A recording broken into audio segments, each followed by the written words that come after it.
In 1700, India was the economic powerhouse of the world, contributing 25% of global GDP.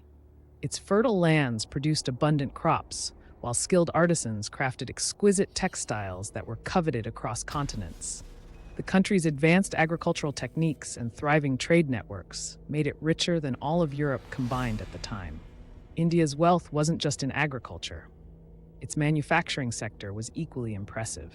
The country produced the world's finest cotton textiles, using techniques perfected over centuries.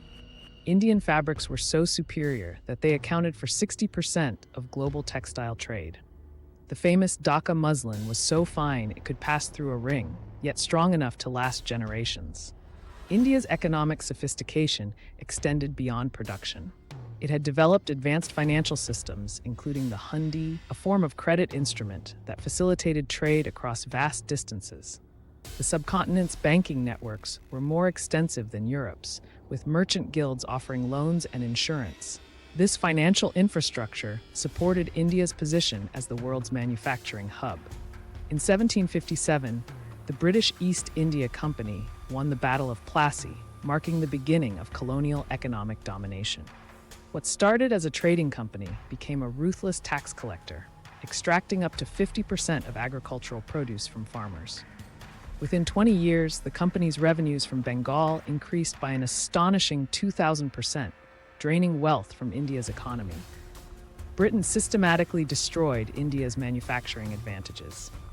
They banned Indian textile exports while flooding India with British machine-made goods. Between 1815 to 1860, India's textile exports collapsed by 90%. Master weavers became beggars, and the world's leading industrial economy was reduced to a supplier of raw cotton for British factories. The 1770 Bengal famine killed 10 million people, not from food shortage, but because the British continued exporting grain while people starved. This pattern repeated throughout colonial rule.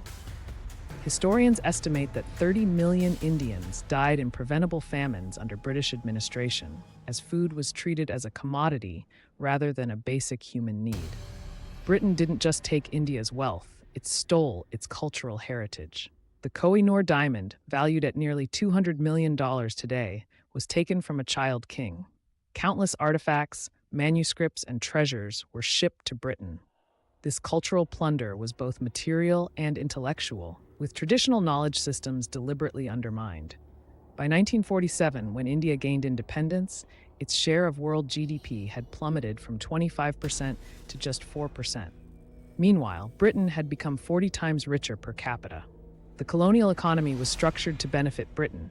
Even India's railways were built primarily to transport raw materials to ports, not to develop internal commerce. Modern India still bears colonial scars. 20% of Indians live in poverty, and the country struggles with inequality rooted in colonial land and tax systems. The British dismantled India's education systems, leaving literacy at just 12% at independence.